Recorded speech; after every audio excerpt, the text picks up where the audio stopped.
Moi, c'est donc venu le moment de parler un petit peu du pH, mais d'introduire la notion de pH, parce que la notion de pH, bon, c'est une notion qui demande je veux dire, quelques explications. Donc ici, c'est juste une notion d'introduction, et dans les vidéos suivantes qui suivront, j'aborderai de plus en plus en détail, parce que le pH ne s'aborde que de plus en plus en détail, ne s'aborde pas en une fois. Il y a des classifications dans dans la façon de calculer les pH. Donc, et dans les théories de pH, donc il y a forcément une théorie de pH avant d'aborder un quelconque calcul de pH, parce que bon, on peut vous donner un calcul d'un sel ici provenant d'une base forte et d'un acide faible, ben, vous ne comprendrez pas les tenants et les aboutissants du calcul du pH. Donc, euh, autant commencer par voilà, le BABA. Le BABA. Alors, tout d'abord,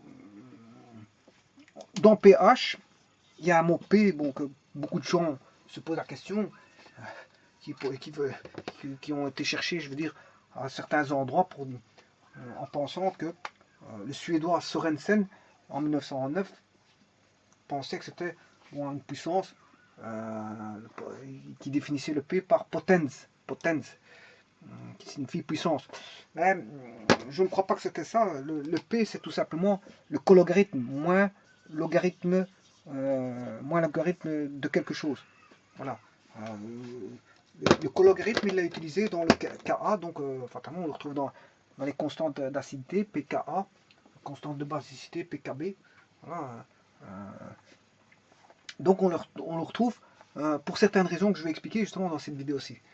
Euh, donc ce qui veut dire que là, c'est juste simplement un cologarithme. Donc le P, quand vous allez voir le P, ne cherchez pas à comprendre, c'était une notation peut-être de son temps, peut-être qui lui était propre, mais qui voulait signifier moins logarithme, qui veut dire, enfin qui signifie tout simplement le col-logarithme. Le col-logarithme.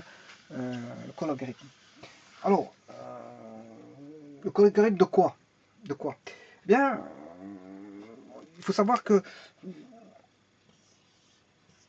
quand on a des solutions, et je dirais ici plutôt des solutions aqueuses, où on a de l'eau avec une solvatation due à l'eau, hein, solvatation due à l'eau, mais quand on a des solutions aqueuses, on a forcément bon, une solvatation des ions H+, comme j'ai montré dans l'autoprotolyse. On aura de l'H3+. On aura de l'H3+, moi on aura des OH-. Pourquoi? Parce qu'on est en solution aqueuse. Quand on est en solution aqueuse, fatalement, vous aurez des H3+, par autoprotolyse et des OH-. C'est-à-dire qu'on aura des H+, aqueux, c'est-à-dire des H+ solvatés, c'est-à-dire entourés d'eau, de manière à avoir bien sûr présenté les H2O vont se présenter comme ceci, plutôt comme ceci, parce que on aura l'interaction ion-dipôle, on a une charge partielle négative ici, au niveau de l'oxygène, hein, je prends la grosse boule de l'oxygène, delta moins, bien sûr aussi on a le delta plus. Voilà. Et on aura une interaction tout autour comme ceci. Voilà. Il y a, bien sûr, on a une décomposition de, par exemple, je prends le cas, s'il y a de l'eau pure, bien sûr, ici, parce que généralement, il y a d'autres solvants, il y a d'autres solutés, je m'excuse, il y a d'autres solutés dedans, et les solutés vont se splitter, vont se casser, vont se briser, parce que ce n'est que tout simplement, ici, une variation d'entropie qui est positive, c'est-à-dire qu'on aura une augmentation des ordres pour avoir un équilibre. Mais on a aussi une variation d'enthalpie qui est positive, c'est-à-dire une variation où on aura des cassures de liaison. On aura les deux cas de figure ici.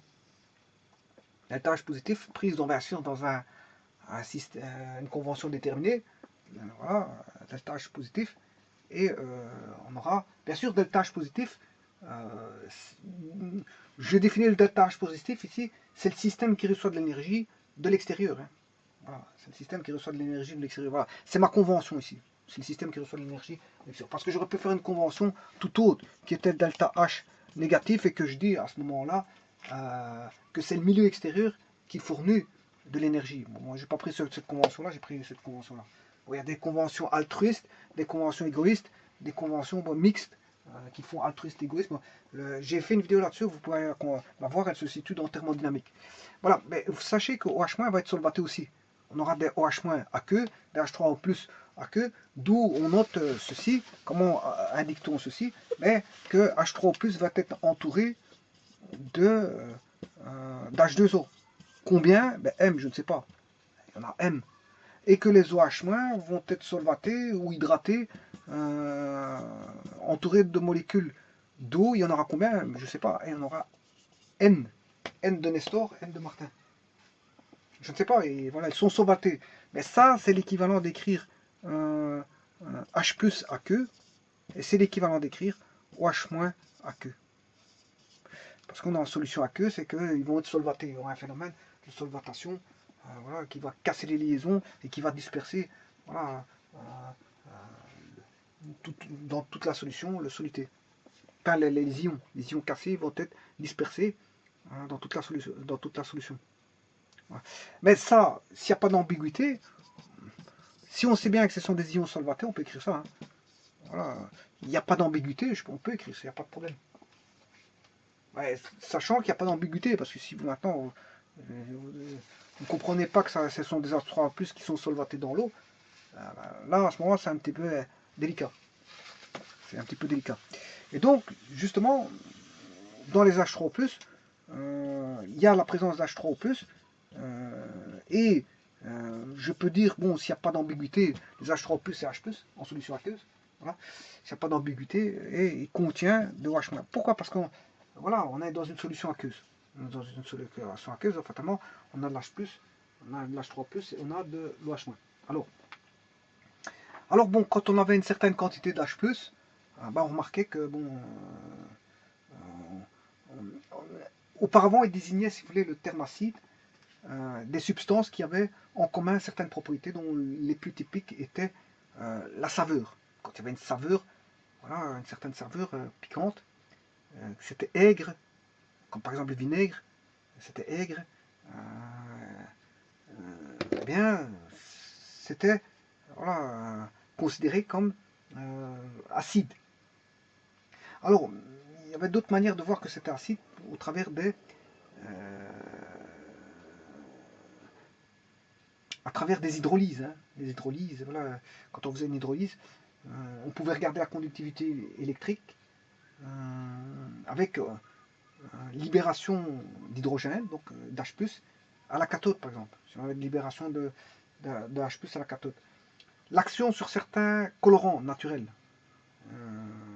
Et en général, les acides étaient de grande réactivité. Donc tout ça permettait de dire qu'on classifiait voilà, ces notions d'acidité. On les classifiait, mais on n'avait pas de moyen de voir ça. Enfin, de voir si, de le voir si, mais de le mesurer ou de le calculer. Bon, ben, je vous ferai remarquer que tout ça, c'est le fruit de la libération d'H+. Hein. D'H+. Ce que je viens de vous dire là, la saveur aigre, c'est parce qu'en fait, voilà, il y a beaucoup plus d'H+, que d'OH-. Et on dira que ça sera neutre quand on aura autant d'H+, que d'OH-. Si on a autant d'H+, que d'OH-, on a une solution neutre. Une solution neutre. Bon, si j'avais un sel pur, on parlera de neutralité quand on aura autant d'équivalents. Si j'ai un sel pur, voilà, autant d'équivalents. Enfin bref, ça je parle en discuter, mais ce que je voulais dire, c'est que qu'est-ce qui a pondu cette formule? Qui? C'est M. Sorensen, qui était un Suédois, je crois, voilà, en 1909, bon, ça tout le monde le sait, et qui permet d'expliquer si vous voulez, la quantité active d'acide qui se trouve dans une solution. Bon. Le problème, c'est que dans les concentrations, parce que ce sont des concentrations volumiques, hein, concentration volumique, qui est exprimée en moles par litre, parce que c'est dans un volume, hein, il y a un nombre de moles dans un volume donné.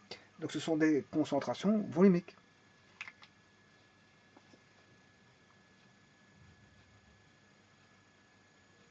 qu'on appelle bien sûr la molarité. Hein.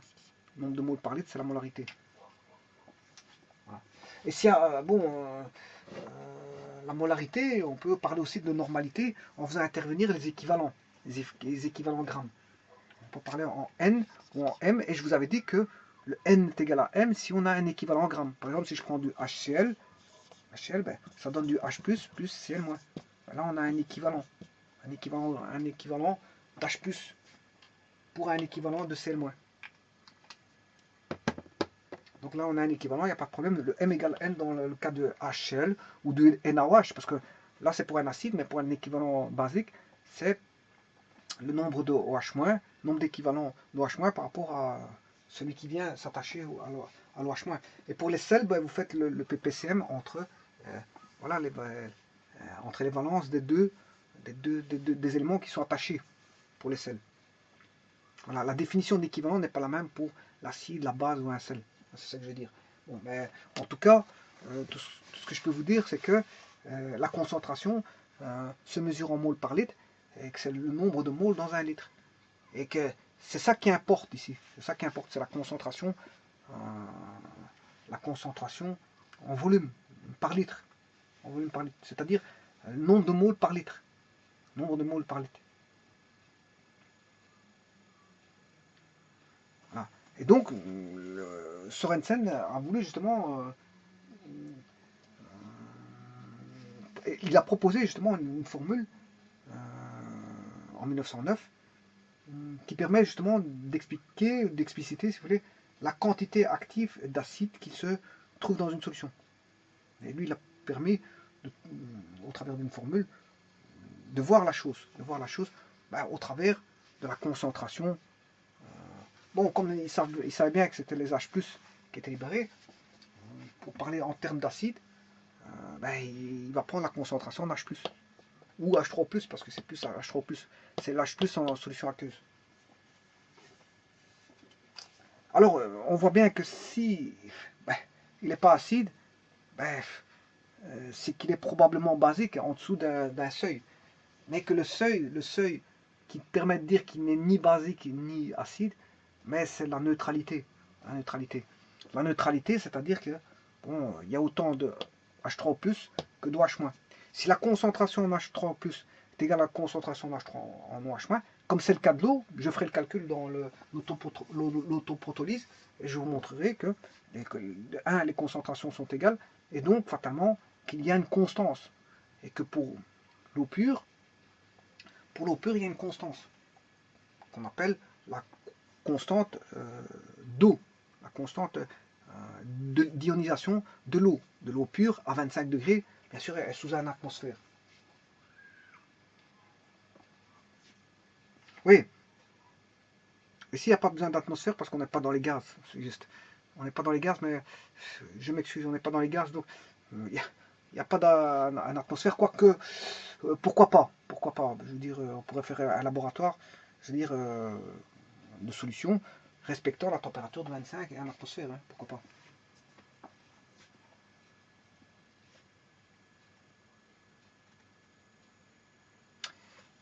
Donc Sorensen a proposé, je veux dire, un outil de mesure, si vous voulez, de l'acidité en 1909, à travers de la lettre P qui signifie tout simplement logarithme. P, pH. Mais quand on indique pH, c'est la quantité, si vous voulez, c'est une écriture plus simplifiée de la concentration en H3+,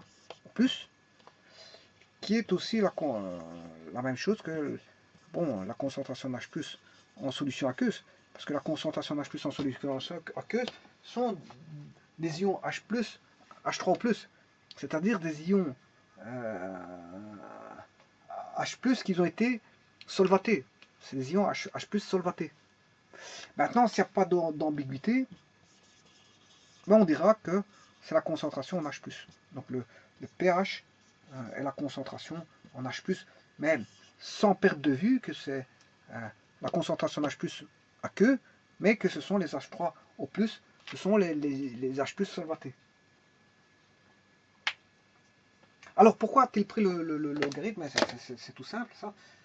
Bon, ça fait partie du BABA quand vous calculerez les pH, mais quand vous calculez les pH, ça donne des très petites valeurs de concentration. C'est juste ça. Vous allez voir que quand je vais vous donner quelques petits calculs de concentration de pH, mais les concentrations sont tellement petites qu'il faut les agrandir et ça va donner du négatif en plus parce que ce sont des puissances. Si je mets 10 exposants moins 3, bon ça va court, le pH de 10 exposants moins 3, moins log de 10 exposants moins 3, ben là ça fait 3.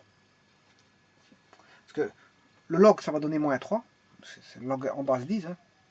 Donc en base 10, voilà, donc ce qui fait moins 3, mais le moins donne plus. Donc voilà, on aura plus 3. Alors bon, quand c'est en dessous de 7, c'est acide. Hein. Quand c'est au-dessus de 7, c'est basique. Alors, ça a un impact fondamental en biologie parce que, bon, déjà, l'eau doit être au pH environ 7 en température ambiante. Par exemple, je prends les aquariums. Les aquariums, ben, si vous mettez un pH qui n'est pas bon, ben, vous allez tuer les poissons. Si dans les ruisseaux, si le pH n'est pas bon, ben, vous allez tuer, polluer voilà, le ruisseau. Si le sang n'est pas au bon pH, ben, vous allez être empoisonné. Si, voilà, et dans l'intestin, c'est un réglage de pH. Hein. Voilà, voilà qu'est-ce qui se passe? Ben, vous avez l'estomac qui est acide, avec un certain pH. Ben, vous avez la vésicule biliaire et comment on appelle ça là, la vésicule biliaire, la bile, et les sucs gastriques qui vont intervenir pour faire redescendre le pH à un niveau normal au niveau de l'intestin. Donc voilà, c'est une interface. La bile et le suc gastrique vont intervenir en tant qu'interface pour remettre le pH à des valeurs adéquates. Et voilà, et le pH est une notion fondamentale parce que dans l'équilibre alimentaire, ben, il ne faut pas manger trop acide, manger trop basique n'est pas trop bon, mais il faut manger équilibré. Bon, maintenant, s'il s'avère que vous mangez une fois rarement, je veux dire, trop acide, c'est pas grave. Mais une fois, c'est pas grave. Mais si vous mangez tout le temps acide, ça va attaquer. Vous allez avoir des attaques agressives au niveau du corps. Bon, à la longue, voilà, à la longue, je parle à la longue, c'est sur base de dizaines d'années, hein, parce que le corps, il est quand même. Les corps, en général, ils sont résistants. Les corps, ils sont résistants, ils s'usent qu'après, bon, ils vont s'user plus vite si vous mangez, vous avez une mauvaise alimentation. Voilà, c'est comme dans tout. Hein, comme dans tout, je veux dire, si vous faites un mauvais usage d'un outil ou voilà, de quelque chose, mais ça va s'user plus vite, fatalement. Voilà. Mais ici, à corps, c'est pareil. Si vous faites mauvais usage en mangeant tout et n'importe quoi sans équilibre alimentaire, ben, il va finir par un moment que vous allez bon, finir par avoir des problèmes gastro-intestinaux ou d'estomac ou de bile ou de tout ce que vous voulez. Voilà, donc là quand provient, et c'est là qu'à ce moment-là que, bon, il n'est jamais trop tard, c'est pas ça, mais c'est à ce moment-là que les personnes commencent à réfléchir et de se positionner suivant un regard d'alimentation qu'ils auraient dû depuis longtemps aborder. C'est-à-dire qu'ils vont revenir sur un chemin qui est celui de l'équilibre. L'équilibre alimentaire, ils font attention à leur alimentation en mangeant, en gardant ce qu'ils mangent. Parce que moi, je veux dire, tant qu'on n'a rien, ben, on peut manger ce qu'on veut. Mais quand on a quelque chose, ben, à ce moment-là, c'est là qu'on essaie de rééquilibrer, je veux dire, voilà, voilà, les problèmes gastro-intestinaux, c'est pas ça qui manque, c'est pas ça qui manque, et il y a de nombreuses personnes atteintes, et je veux dire, ils doivent subir voilà, des régimes alimentaires pour pouvoir mieux se nourrir au travers d'abord du pH. Du pH. Bien sûr, il n'y a pas que le pH, hein, parce qu'il y a les sucres. Manger trop de sucre, c'est pas bon non plus. Bon, le tout, c'est de bien doser son alimentation. C'est pas, voilà, il n'y a pas que le pH là-dedans. C'est un tout. C'est un tout. C'est un tout. On va dire c'est un tout. Bon, ce que je vous disais, c'est que le P, ça s'évit qu'au logarithme. Et que, comme les concentrations sont très petites, ben, ben, ça permet d'avoir des nombres compris entre 0 et 14. 0 et 14, voilà, et ça 0,14, c'est... je vous expliquerai pourquoi le 0 et 14, hein, c'est parce que c'est en fonction de...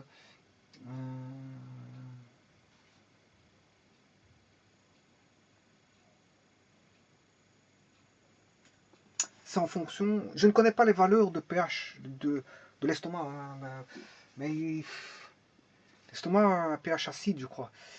Mais je ne sais pas de combien. Et alors, voilà, je ne sais plus combien il est l'estomac. Bon, alors ce qu'il faut pas confondre, ne pas confondre quand on a directement une base 10 dans les pH. Hein. Vous avez une base 10, c'est très facile. Parce que le logarithme, c'est déjà le logarithme en base 10, c'est le logarithme en décimal. Hein. De 10 exposant n, ou je dirais même moins n, mais ça fait quoi? Mais ça fait n. Ah, ça fait n. Quand on a directement une base 10, c'est facile. Hein. 10 moins 3, ça fait 3. 10 moins 4, ça fait 4. 10 moins 6, ça fait 6. Donc le pH, à ce moment-là, il vaut moins log de 10 pH. On peut écrire ça comme ça.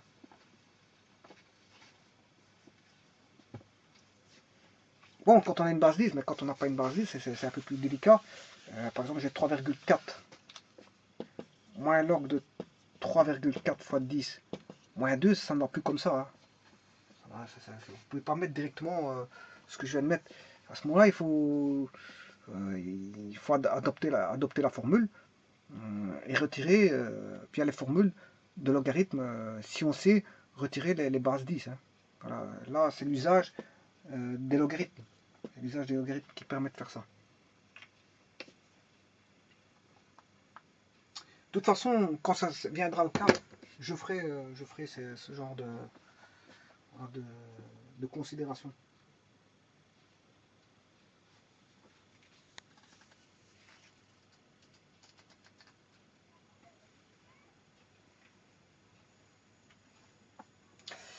Tout à l'heure, quand je vous disais concentration molaire, j'ai fait une petite erreur, c'est concentration.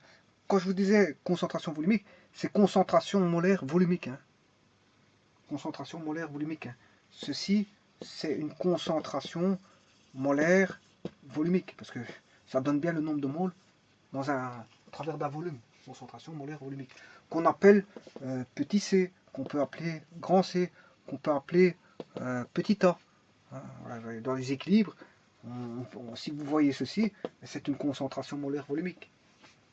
Alors, si j'appelle C0, c'est la concentration initiale. Concentration initiale. Donc donnée en mol par litre. Si elle n'est pas donnée en mol par litre, c'est à vous justement à trouver justement combien de moles par litre que vous avez en tant que concentration. Et là, bon, à ce moment-là, on peut discuter de pH, parce que avant de parler de pH, il faut remettre en concentration molaire volumique. Bien sûr, en référence à H3+, parce que c'est H3+, c'est H3+, ici qui nous intéresse, rien de plus. Je dirais c'est H3+, qui nous intéresse, et ça rime bien d'ailleurs. Hein. C'est H3+, qui nous intéresse, et rien de plus. Donc, quand vous écrivez le pH, qui est moins log de la concentration en H3+, et s'il n'y a pas d'ambiguïté, moins log de la concentration en H+, qui sont les H+ aqueux, et donc fatalement les H3+, mais c'est les H3+, qui nous intéressent.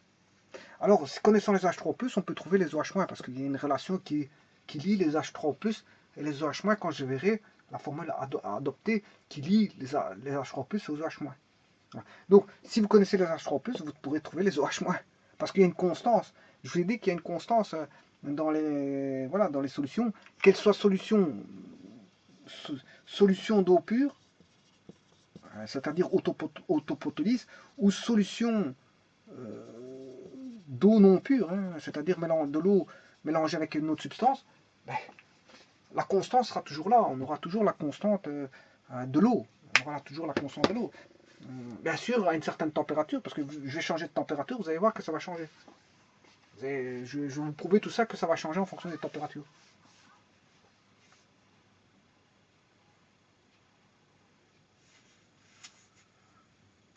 Voilà, donc il y aura une certaine constance, et grâce à ces constantes, grâce au KE ou KW, hein, ben, je pourrais calculer, connaissant l'H3+, la concentration d'H3+, qui est formalisée par le pH, ben, je pourrais trouver la concentration en H- si une personne le désire. Voilà. Et donc, on a institué une échelle. Une échelle, comme je vous ai dit, qui varie de 0 à 14. La neutralité est au milieu. la neutralité se situe au milieu, c'est-à-dire au niveau du 7. Voilà, la neutralité est au niveau du 7. En dessous du 7, c'est acide. Au-dessus du 7, c'est basique. Ben voilà. Donc si vous avez un pH de 8, pH de 8, c'est basique. pH de 9, c'est basique. pH de 12, c'est basique. pH de 13, c'est basique. Et si vous avez un pH de... une solution avec un pH de 5, ben ça, c'est acide. Oui, et plus vous descendez, entre le 7, c'est neutre. Mais là, c'est faiblement acide. Et là, plus on descend, plus c'est fortement acide. Hein. 1, c'est fortement acide. Hein. 1, c'est fortement acide. Voilà. Là, si je remonte, ça devient moins acide. Là, ça devient neutre. Et là, c'est moins basique. Et ça devient de plus en plus basique. C'est-à-dire, dans les extrémités, c'est là où on a la plus grande force. Soit des bases si on est au-dessus, et soit des acides ici. Bon, c'est normal. On s'écarte d'une neutralité, ça devient de moins en moins neutre. Et de plus en plus, je veux dire, de plus en plus soit basique si on est au-dessus, ou soit de plus en plus acide si on est en dessous. De l'échelle, bien sûr, quand je dis au-dessus. Voilà. Et alors, cette échelle-là, bien sûr, c'est une échelle qui est donnée en concentration de H3+. Hein. Ah ouais, puisqu'on mesure, c'est une échelle de pH. Hein. Donc, c'est une concentration de H3 au plus. C'est une concentration d'H3+, donnée sous forme, bien sûr, de cologarithme, c'est-à-dire de pH. Donc, ici, c'est une mesure de pH, mais bon, je pourrais le mettre sous forme de concentration, hein, c'est pas un problème. Là, ici, j'ai un grand problème avec le marqueur, je vais régler ce problème-là tout de suite, parce que chaque fois que je prends un marqueur, voilà. Voilà, je m'excuse, voilà, j'espère que celui-ci fonctionne. pH, c'est le pH, voilà, ça c'est le pH. Le pH, donc, ou pH3+, bien sûr, moins log de la concentration d'H3+, qui est le pH. Et donc, ici, je peux mettre une seconde échelle qui est liée, fortement liée à celle-ci, et qui va donner les concentrations en H3+. Voilà. Alors, comment comme ceci. Je prends le 10 exposant pH est égal à oui, ici il faut que je mette un moins. Hein. Oui, ce qui fait 10 exposant pH fait la concentration en H3 plus exposant moins 1. Donc la concentration en H3 plus fera je prends l'inverse ici, donc je reprends l'inverse ici, et ce qui fait 10 moins pH. La concentration en H3+, vaudra 10 moins pH, bien sûr, en mol par litre. En mol par litre. Hein. Voilà. Et bon, par exemple, là j'aurai, si le pH vaut 14, là j'aurai 10 moins 14. pH vaut 14, j'aurai 10 moins 14.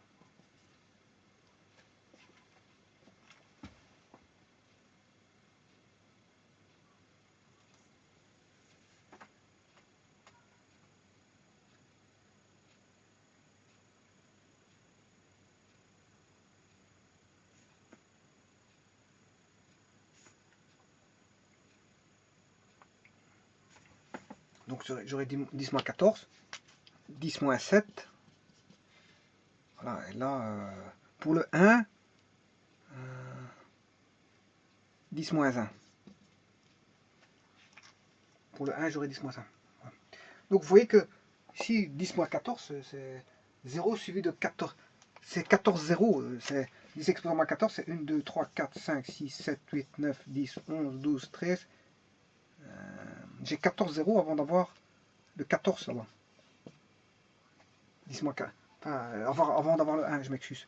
1, 2, 3, 4, 5, 6, 7, 8, 9, 10, 12, 13. Il m'en manque 1, 14. Et puis j'ai le 1.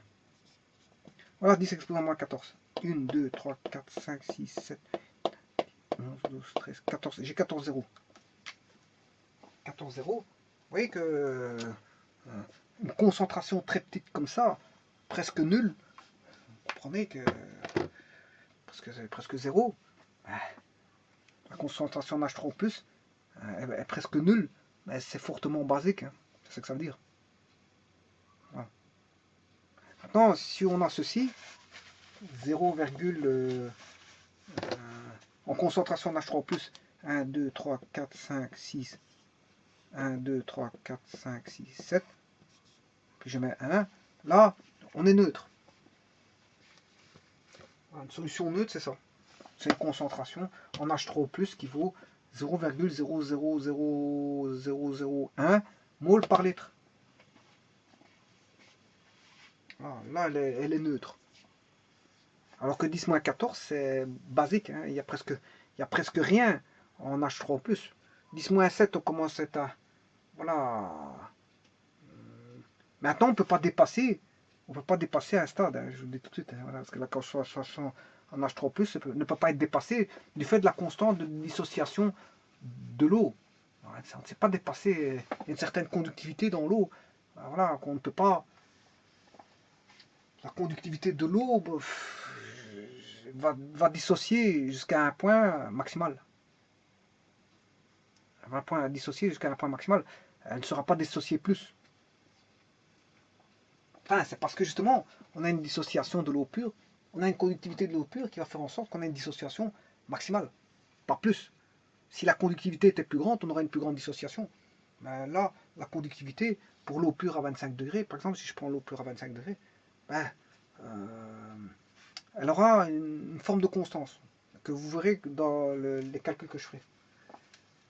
Voilà, et ça c'est le pH. Bon, calculer le pH, c'est ça, c'est juste calculer la concentration, si vous voulez, en H3O+. Mais maintenant, le problème de tout ça, c'est de savoir quelles sont les entités H3O+, parce que l'eau n'est pas toujours tout seul. Hein. Il y a des autres solutions qui contiennent des H+, et il y a des H+, qui viennent de solutés. Il y a des solutés qui vont...